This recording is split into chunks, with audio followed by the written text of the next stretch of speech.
Hey everybody, it's Sam Rodriguez here and Conor Shepard with another episode. I think this is episode 5. Episode 5. Like we've done so many that I think it's episode 5. Like we've done so many that I've lost count. Yeah. Uh, Episode 5. It is definitely episode 5 of Money and Stuff. Hope you guys are doing good. So today we're going to talk about a topic that Connor and I started talking about the other day and then decided, hey, we should stop and just save this for the podcast. And we were talking about financial literacy, and Connor had posed some interesting questions to me that I thought were important to talk about, that people should think about and should know. So I think the way we're going to do today is just do it like the conversation was the other day. And Connor, I'm just going to let you ask me the questions. Tell me what you're thinking about, and let's just go from there, man. Yeah. I mean, I think our conversation the other day kind of just came up because I know, being of a younger generation, a lot of my friends and I had, talked in college and stuff about how it seemed strange that, in our high school education and going through public school, we never, you had economics and you had government class, home ec, but you never really had a class educating you on the aspects of personal finance. And, in hindsight, it's like, yeah, I don't think I really needed to know too much about economics if I wasn't going to do anything with it. But yeah, I think we just talk about that. So I guess starting out, why do you think the education on personal finance in the United States is so lacking? I don't want to say so bad, but so lacking. That's so lacking. Yeah, it's hard for it to be bad if it's not even there, right? That's a good point. So it's neither good nor bad, but lacking. That's a good question. I would say that financial education is lacking for a few reasons. One of them being that finances feel kind of like a taboo subject, right? Like it is one of those things that right now it's kind of up to you to learn it from your surroundings or from your household where you grow up. And finances just aren't something that we talk with our kids about for whatever reason, right? And then I think that a second reason is, as a financial advisor, man, I really don't know how to say this next line, but we see a lot of people who, are in middle age and even, getting ready to retire, that they don't feel confident in finances or in the area of finance, right? Which I guess is kind of fortunate for us, right? And so that way they come use our services.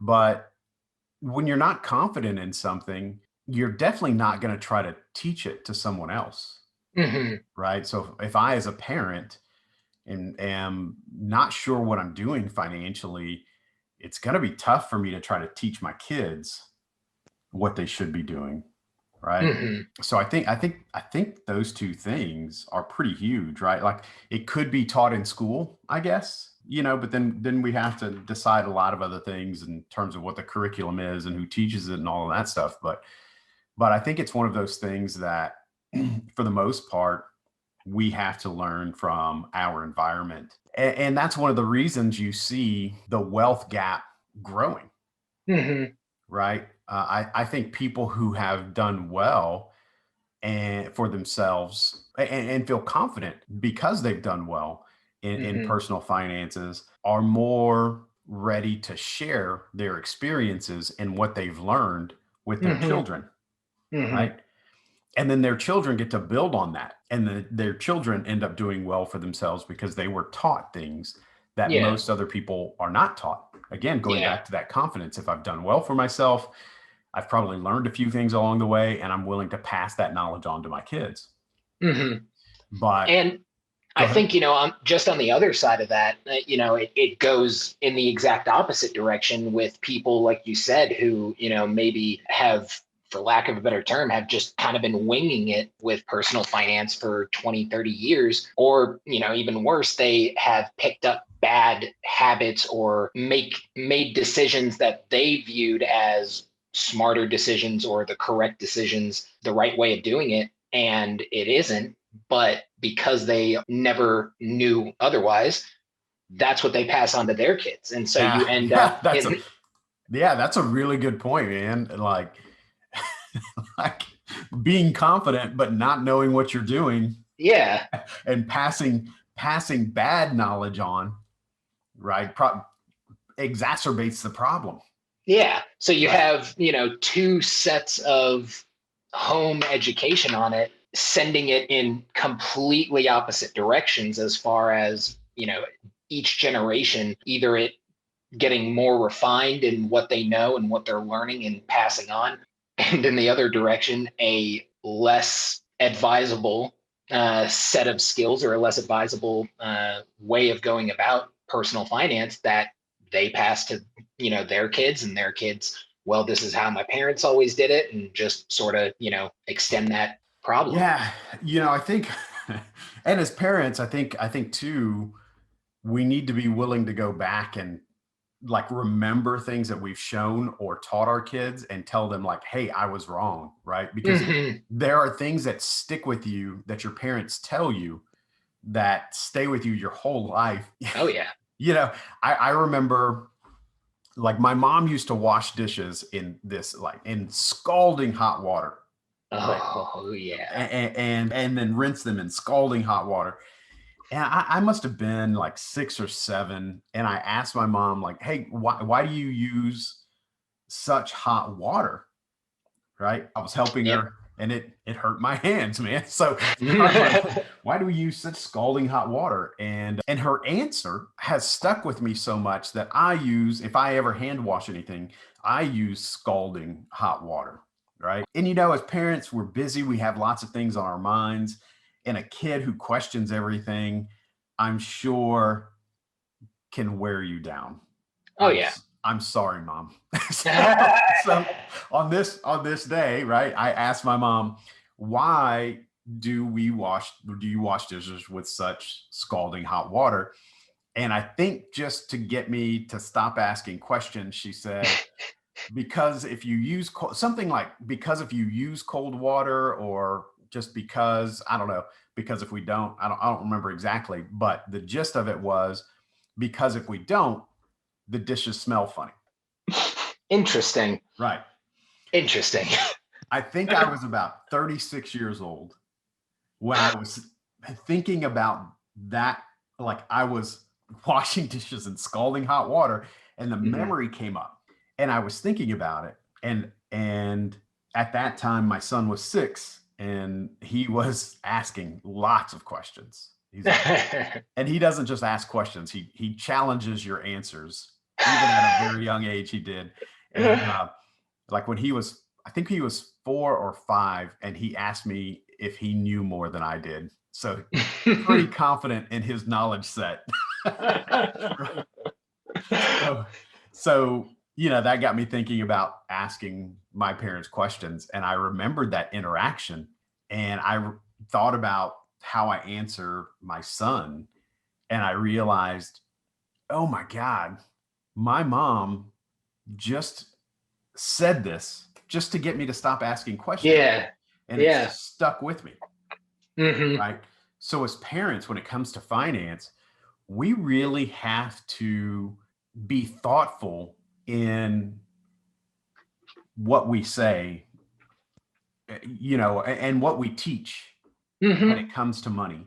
We have to watch our words, because a passing comment can become a lasting truth to your child, Yeah. right?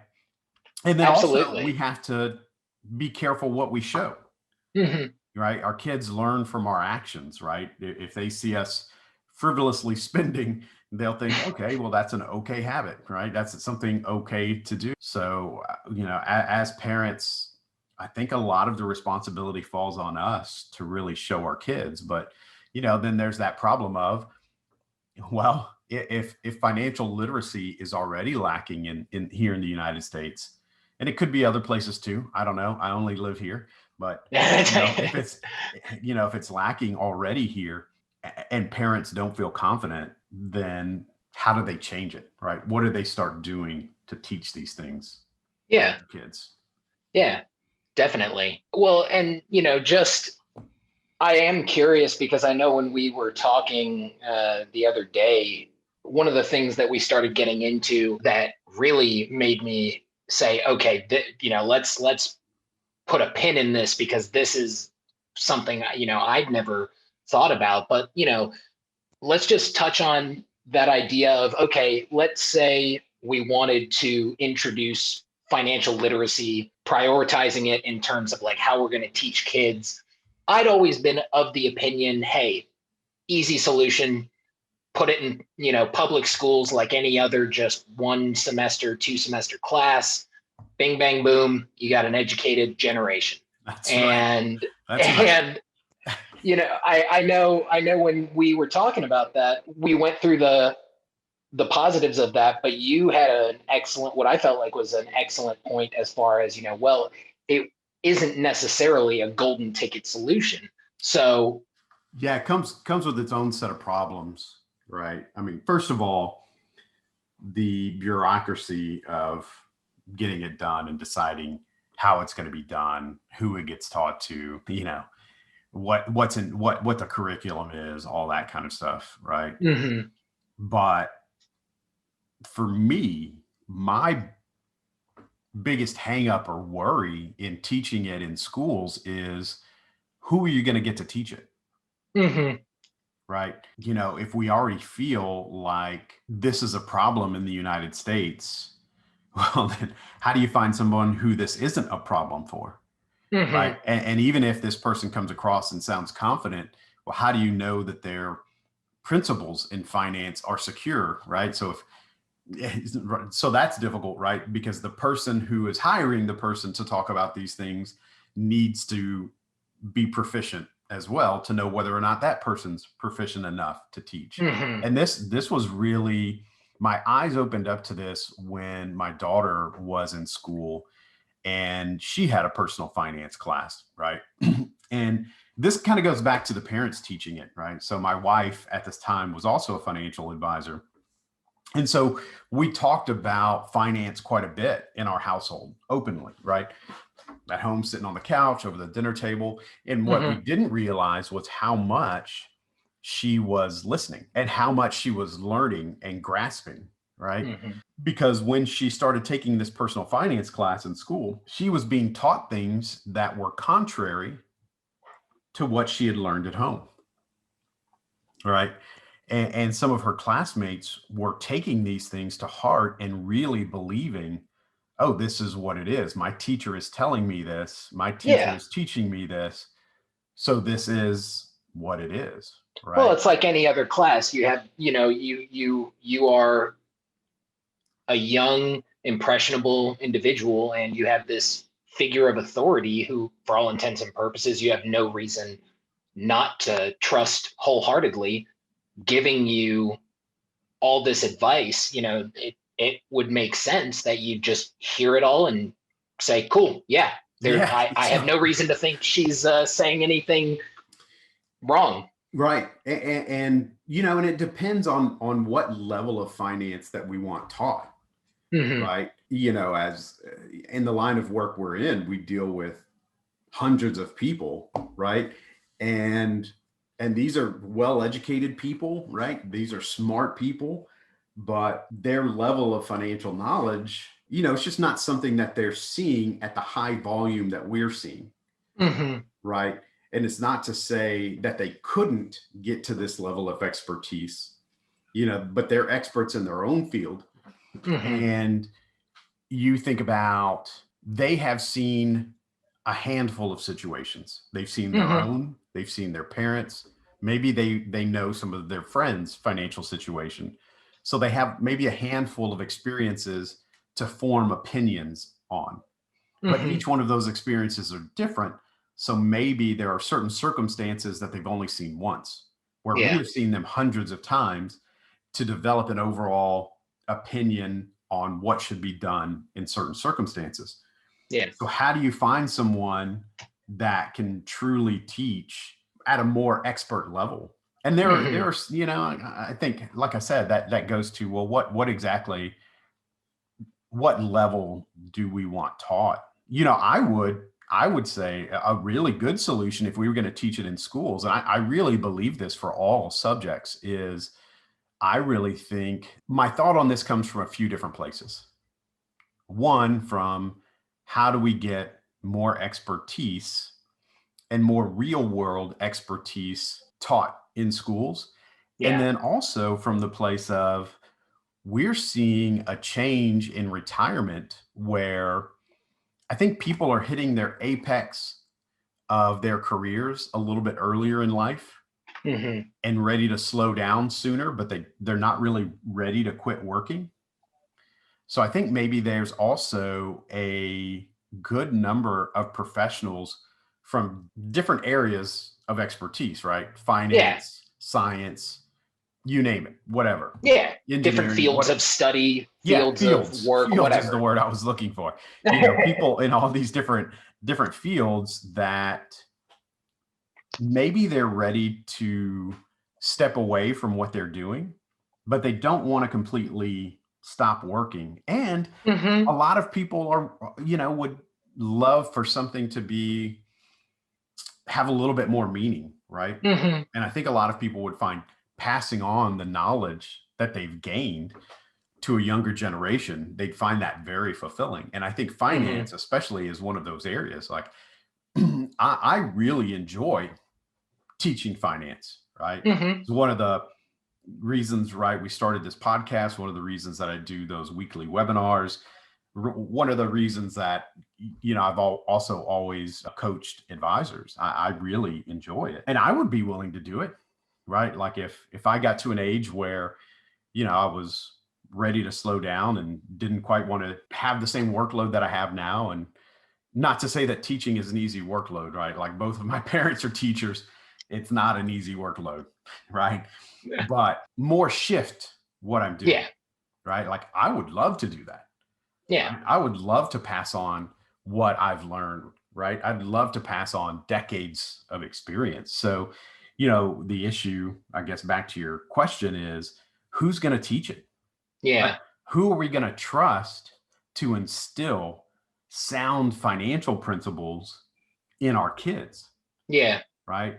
I mean, I was telling you the example of one of Ashley's friends that was in the same class, and this teacher just painted all debt as bad debt. You don't want to be in debt. You don't want to be in debt. And I don't know why he thought that, right? Maybe he was having debt problems, right? Maybe he was having trouble paying his bills. I don't know, but he was really against debt. And I'm not saying that debt is a good thing. I'm also not saying it's a bad thing, but debt is a tool. Yeah. Right. You got to look at all financial instruments as tools, right? Like we joke all the time that our answers are always, well, it depends. It depends, right? Like people ask us things. It's like, well, it really depends, and debt is one of those things. And for me, debt is always, it goes back to that the episode we did a little while back about every dollar that you spend or every dollar that leaves your hand is an investment. And it can be a good investment or a bad investment. And debt can definitely be a good investment. So you think about student loan debt. Yeah. That's a whole topic in itself. So I won't go too deep into it. Yeah. We'll dig into that. We'll dig into that sandwich at another time. That's right. Did you say sandwich because you're trying to get Jersey Mike's still on the... Yeah. I haven't had lunch. Still trying to get it's on my mind. I'm still trying to get that sponsorship. Still trying to get that sponsorship. That's right. So, but student loan debt is an investment, obviously, into your education, but it's also an investment into your future earnings potential, right? So you got to ask yourself, what will I get? What benefit will I get from this debt, right? If I am going to go to school and I'm going to study something that is going to allow me to make a higher income than if I don't go to school, well, then it probably makes sense to take that debt on. Yeah. Right. Same thing, with a car, and like, do I need this car to get to work every day? So that way I can earn a higher income or earn income at all. Well, then it probably makes sense to purchase a car or finance it if you can't pay cash for it at the time, right? Hmm. So it's those kind of things, and helping kids objectively look at situations and not necessarily teach these kids that, hey, here's a hard and fast rule that you always need to follow, Yeah, right? Because everybody's situation is different, and how they use different financial instruments or financial tools and whether or not it's a good tool for them is really going to be impacted by what their situation is at the time. definitely. Definitely. But let's, obviously, like we always say, it depends on your situation. It depends on a lot of things. But let's say, okay, the gears of bureaucracy have, managed to turn quick enough that we find out they're going to be putting financial literacy, personal finance as a core subject into schools. Ideally, you want to have those people who, like you said, it's not, oh, this is just a volunteer thing because it's not that much work. It is an incredible amount of work being a teacher. It's the people that you're wanting are people who are going to translate that passion that they have for whatever field they're working in into, I want to pass that passion on. I want to, make an impression on the next generation. If, let's say, President of the United States comes to you, hey, Sam, good to meet you. Handsome looking. Let's talk So about this. we're definitely in like fantasy realm right now. Yeah, there you go. Yeah. So not that the president would come and ask me these questions, but that he mentioned. Yeah, that good he called you guy. handsome. Yeah, right. That was where the fantasy started. Yeah. Let's say he comes to you and said, give me some subject areas, give me some core bullet point topic points that these are going to be the areas of personal finance or financial literacy that we cover. Yeah. Wow. Way to put me on the spot. Wait. So you want me to tell you in the next few minutes what I'd probably ask for months to develop? I mean, obviously, okay, maybe that was definitely an over the top question. What are some main things? I think a good question is like, what level? Yeah. Like yeah. what should be taught, right? So I think some of that we gotta think about what the limitations of who we have asking or teaching are. What do we really think is important for people to know on a day-to-day basis, right? Yeah. So I think I don't think they have these classes anymore. They used to have home economics, which were basically how to take care of yourself as an adult, right? Like, yeah, I had a mechanical baby that I took care of for 2 days, and yeah, it was that kind of stuff. Yeah, like how to turn on your stove and iron your clothes and do all of that stuff, which I think, it's what level of expertise, what needs to be taught, right? So, back to that example of home economics class, right? Like you were taught what it was like to have a kid with you for a few days, right? I know they teach some basic cooking classes. So that way you can make sure to take care of yourself, feed yourself, maybe how to iron your clothes, right? But what they're not teaching, and what they probably shouldn't teach, and there's no way that they could, is, instead of how to take care of a baby, like how to run a daycare, right? Yeah. They're not teaching you, yes, they're teaching you how to cook for yourself and survive, but they're not teaching you how to be like the chef of a Michelin star restaurant. Yeah. Yeah. Or, ironing your clothes, but not, hey, here's how to run a chain of dry cleaning services, right? Yeah. So it's like, what level of expertise, right? Do we really want people trying to teach things like investing or the stock market when people don't even know how to balance their monthly budget? Yeah. Right. So I think we'd have to break it down to the essentials, right? What are the skills of survival that people will need, right? So, I guess number one, it starts with budgeting. Yeah. Right? Like thinking about how much money comes in, versus how much needs to go out, right? And knowing the difference between living expenses and what's the Just word? really knowing the difference between needs and wants in terms of Right. your Like spending.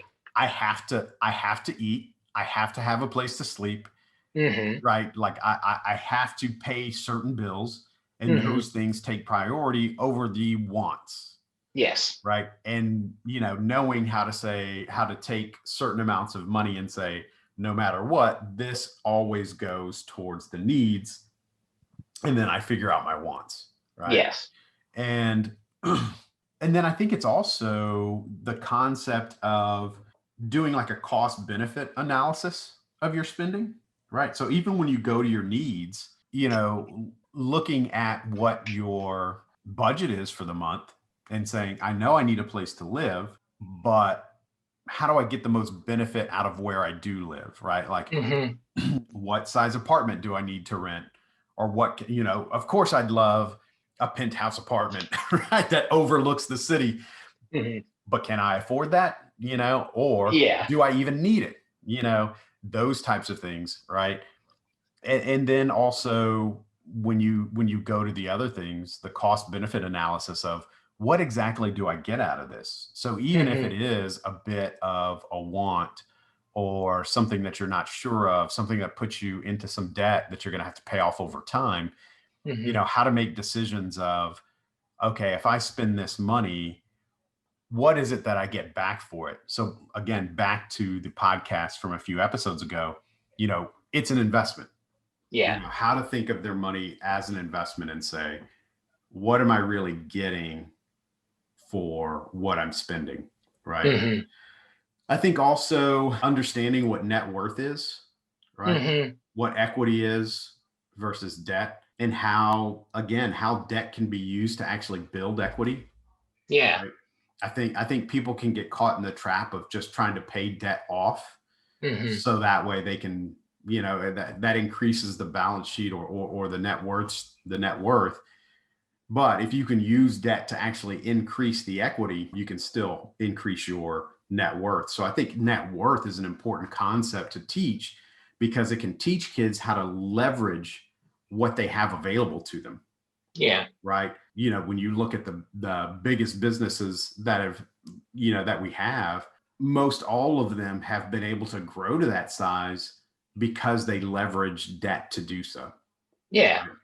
If they had tried to cash fund everything, they'd probably still be working out of their garage, right? Yeah. Just sort of. So you're saying, just teaching, sort of tying in and teaching, almost like you said, what we talked about before, seeing debt as that investment, eliminating the conception of debt is this overhanging heavy cloud. Anytime you have it, it's always going to be in the back of your mind. You should avoid debt at all costs, and teach it as it can be a stepping stone to a higher point in equity in your financial situation. Not really a stepping stone, but like more like I guess if you consider a stepping stone a stool to get you somewhere, yes. Right. But yeah, it can be a tool, a necessary tool to get you where you're going. Right. And it's understanding, what everything gets you, right? What the education gets you, what you're able to do. I had a friend of mine who grew up in a rough area of Dallas. His daughter was making poor choices in school. And so, he lives in the suburbs and does well for himself. And one day he took his daughter for a drive, and he drove her to the area of town that he grew up in. And he was like, okay, the decisions you're making right now, like, what you got to understand is, the types of jobs you're going to be able to get. Here's where you're going to be able to afford to live. Showed her around, showed her some places she'd be able to walk to work, right? To really help her to understand what, we talk about debt being able to launch you. We talk about education being able to increase your income, but why do you want more income? And you want more income to be able to, meet your needs in a better fashion, right? You want more income to be able to help you set yourself up for whatever it is, right? Whether it's live in a nicer or safer or whatever neighborhood, stress less about money, enjoy life a little bit more, right? Those are all benefits. Really just give you that like wider pool of options. That's it, right? Even if you're Position of not choice, sure. right? Like Exactly. you guys will probably hear us say that pretty often, but yeah, it's all about putting you in a position of choice, and higher income allows you to do that. Discipline on your budget also allows you to do that, right? Because you can have a higher income, but if your spending meets or exceeds your income, you've left yourself with little choices. Yeah. Right? But even if your income is modest, if you make smart budgeting decisions, your choices you can have a wider range of choices and still do very well for yourself financially, right? So I would say that that's another thing that I would teach. I would teach about the impact of consistent saving. Yeah. Right. And consistent saving into something that, whether it was compound interest or the concept of compound interest or compound returns, and Yeah. how even if you're just saving little bits, if you do that consistently, how what the enormous impact of that could be, right? I Yeah. probably wouldn't try to teach them the ins and outs of investing, right? Because that can be very nuanced, but I would stress the importance of saving being part of that budget, and not just saving, but saving in a way where that money is working for you, right? Yeah. And yeah, I was just thinking too, even a little bit, I think it's important for people to understand that saving so that way you can start a business is another investment, right? If you want to work for yourself, like, okay, learning what it's going to take to be able to open up your own business. Maybe that's not a good subject for personal finance, but taxes. Oh my gosh. Making sure kids understand taxes is pretty huge, right? I remember our daughter's first job. She got a job at a CC's around the corner from us.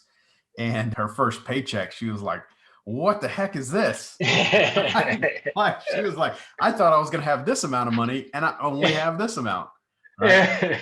And so helping them understand just that taxes are going to be taken out of your check. And if they're not taken out of your paycheck, the IRS is still coming for them. And so you need to be prepared for it, right? Uncle Sam is still expecting the money. Yeah. So the importance of taxes, right? I think those things are important. But one thing along with that, and this again goes along with student loan debt, so this can be another subject entirely, or another podcast entirely, is the concept of how to choose your college and the affordability of college, and thinking of college as an investment, right? And in an investment, you're not just looking at what you can get or what you're going to get at the end, but you're also looking at the cost to get it. Yeah. Right. So, and that doesn't just go for college, that goes for like trades as well, right? Looking at where do you learn the skill that you need to do what it is you're going to do professionally. Yeah. If you can get the same thing paying half as much, what's the better investment, right? Yeah. Like helping kids through that decision or just showing them that decision-making process, and how you can maybe get the same thing you want without putting yourself in the hole quite as much, right? Definitely. I think a good just like summarized way of putting that, and just touching back to showing the benefits of long-term saving, long-term, like understanding net worth and understanding the long-term benefits. It really, a lot of it can be broken down to simply just showing what that long-term progression looks like, whether it's, let's say you're wanting to go into a 4-year state school. Let's say you're wanting to go into a trade school, whatever it is, show, hey, there are multiple paths that are viable. and here is what it can lead to with the right steps, like showing with different steps what it gets to. I think that would be a good thing to also teach parents, right? Like it's a little, I've always said it's a little bit crazy to, man, maybe it's a lot crazy actually, to ask a 17 or 18-year-old kid, hey, what do you want to do for the rest of your life? Oh yeah. And hey, how do you want to spend, $50,000 to $100,000 over the next 4 years or more? Oh yeah. Right? Oh yeah. They're like, I've never had more than $50 to my name, and you're going to ask me to suddenly spend $100,000. Right? Just sign here. Yeah. Why, and here's your money. It's crazy that we're putting that on them. We need to be more involved in these decisions. Yeah. Or at least, help kids understand the decision-making process. Yeah. I mean, there's still a lot of families here in the US that, kids that are seniors today that are going to be going to school in the fall, they're going to be the first generation to go to college. Yeah. Right. And so when you have no one who has gone through that and has lived some experiences and, figured out how good of an investment it was or was not for them, then these kids are left to figure out an enormous financial decision that they're not prepared to make. Yeah. Right. Well, and I think it also, it puts a pressure of, oh, I know one of the most interesting things I got from one of my best friends from college. He was from Sweden, and coming to Penn State was the first time he had actually lived in the United States. He actually was 2 years older than all of the other freshmen with us, and he had taken a 2-year gap period between finishing high school and going to college. And he really changed my perspective on that idea that I had always been had of, you have to go to college right after high school. If you don't, you're going to get stuck, period. There's no other choice. And I think that creates a pressure for a lot of kids to feel obligated to know what they're going to do right at the end of high school, when it is completely okay if you aren't sure what you want to do. Yeah. Yeah, I think you're right, man. Like, the hard thing is, it is a little bit true. I mean, it's a lot true that if you don't jump into school right away, you can get stuck. Definitely. Because you can make some very poor decisions that will, I don't want to say you can make poor decisions. What I should say is life comes at you pretty quick. Yeah. Right. And if you're not prepared for life at the same time, it can make it near impossible for you to go to school. Yeah. Right. And some of that is in your environment. Right. So let's say you say, hey, I'm not going to go to school right away. I'm going to work this job. And let's say you catch a job making $15 an hour, which is, let's say 40 hours a week, 50 weeks a year. So you're making 30 grand a year, right? To someone coming just out of high school, they're like, man, $30,000? Like, yes. Yeah. Easy. I will do it, right? But then if you don't have that foundation in how to manage your finances, and if you don't have a plan of, by a certain age, I want to go to school, you can really trap yourself, right? You trap yourself in your living expenses, right? Like, if you start living in a nice apartment, do you really want to go live the college life of living in a cruddy apartment? If you bought yourself a nice car, are you going to be trapped working to pay for that car? Yeah. And not be able to have either the money or the time to go to school, right? Yeah. So, I mean, and there's various other things that can happen. So I think, if that were to be the case, which I think there's nothing wrong with taking time off before you go to school, I think you'd probably take it more seriously if you decided to go to school after being out for a little while. Definitely. But you just got to have a plan. You got to Yeah. remember in your head, like, hey, I'm not ready to make this decision yet. I'm going to take some time off, but I'm going to make some smart decisions in between time to make sure I can go to school by this date, you know? Absolutely. Absolutely. And I mean, I think that, really the key sort of caveat on that statement of it's okay to take that, gap year.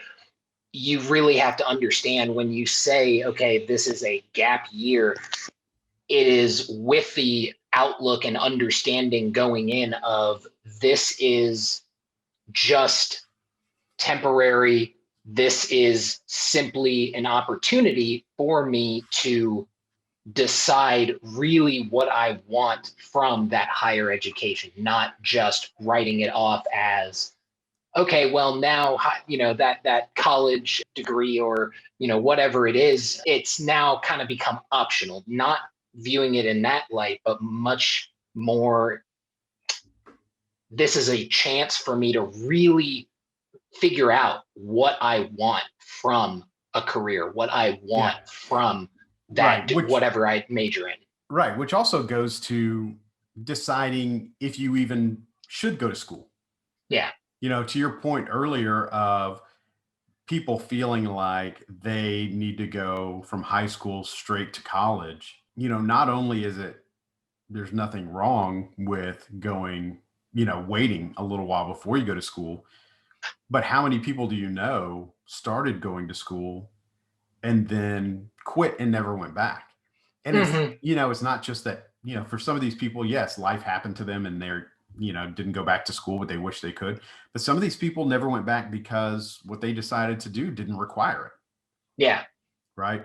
And maybe if they had taken some time before they went to school, they could have figured that out without spending the money to go to school to figure that out. Man, we're kind of getting into the whole subject. That's definitely for another episode, I'm sure. So, but yeah, to bring it back to financial literacy, I think it goes to, we need some basics, right? Budgeting, net worth, how to use debt, what's good debt, what's bad debt, how to build equity, how to save, and the impact of saving. I think the reason I keep saying the impact of saving is because I don't think people realize how much a little bit now means in the future. And you really have to show someone what it means. Yeah. And what, even waiting just 1 or 2 years to save even a little bit, how much of an impact that has 20 or 30 or 40 years from now. Right. That's a good point. That's a really good point. Yeah. When you show people that, when you show them the impact of it, it makes a much bigger difference. So yeah, financial literacy, it'd be fantastic if it were taught in schools, but we got to make sure we know exactly what's being taught, and we got to think about who's teaching it, right? Man, it'd be great. I think there would be a huge benefit if parents were just more open with their kids about finances. Yeah. Right. But again, that goes to, we need more confident, financially literate adults. Yeah. Right. And that's not to say, that adults aren't financially literate. It's just, how we were talking about experience. We get a lot of experience very fast because of the amount of people that we see. Right. When you think about an individual, they're seeing very few experiences, but over their lifetime, it's sort of a low volume, but for a long period of time. And maybe when they get into their 50s or 60s, they feel really confident about it. But they had kids when they were younger. Yeah. And by the time they feel confident in finances, their kids are out of the house. Yeah. Right. So they had kids in their 20s or early 30s when they were still just trying to figure things out. Yeah. So it's difficult. It's kind of a trap. I think your idea of teaching it in school is fantastic. It's just, you got to. It isn't just the end all be all solution of, hey, everyone's going to get it. Yeah. Who do you want teaching your kids? You got it. whose idea of personal finances do you want imparted on your kids? Yeah. You know?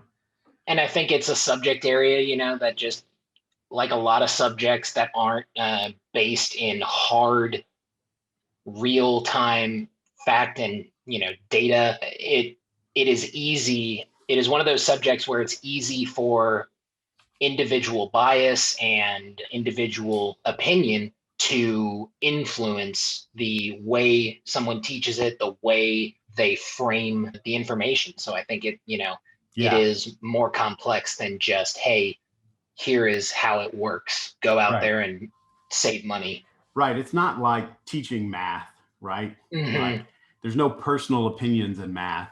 Math, right? Yeah. Science, right? Like my dad's a science teacher, and science is very, very fact-based as well. But like at the same time, there's only so much we can teach kids about science in class, right? Like Yeah. my dad's not a scientist, right? He's got no application that he can teach a very specific piece of science to kids. Science hits a certain level of what's being able to be taught at school, right? Oh, yeah. So yeah, we got to decide what that level is. What are, and I think these things we talked about, right? Budgeting, taxes, all that kind of stuff, like those are universal, Yeah. right? Like there are some things in there that are not opinion based. And maybe that's what I should say is it's more things that are not opinion based. Yeah. Those are the things that should be taught in school. How to pay your bills, right? It used to be how to write a check. Yeah. I don't think that's a big thing anymore, right? But how to go online and pay your bills, right? Yeah. Which is important, would be an important piece of budgeting, Yeah. right? Yeah, I don't know, man. I mean, I think it is an issue here in the U.S. Or I think it is an issue, I guess I should say. Yeah. We're not making ourselves exclusive to the problem. We just are only familiar with the problem in With our what we see. area. Yeah. But I think it would be great. I think it would be great if people came out of school with a higher level of financial literacy. I think it would be great for the United States economically to have Mhm. more financially literate citizens, Yeah. right? So that way they're making better financial choices, right? Better financial choices leading to more prosperity leading to a better economy overall. Mhm. Right. So I think I think it would be a fantastic thing to be taught. It's just a matter of Doing it right. doing it right. That's it, man. All right. I think we may have talked this subject out. All right. Thanks guys for tuning in to another episode. Now, if you do have anything that you want us to talk about, you have questions, please feel free to reach out to us. Let us know. As you can see, we're willing to talk about just about anything. So thanks a lot, Connor. Thanks again for helping me out with this and being here. We'll talk to you guys soon. You're welcome, Sam.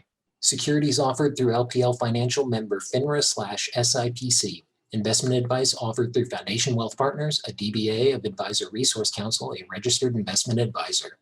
Foundation Wealth Partners and Advisor Resource Council are separate entities from LPL Financial. The opinions voiced in this podcast are for general information only and are not intended to provide specific advice or recommendations for any individual. To determine which strategies or investments may be suitable for you, consult the appropriate qualified professional prior to making a decision. A decision.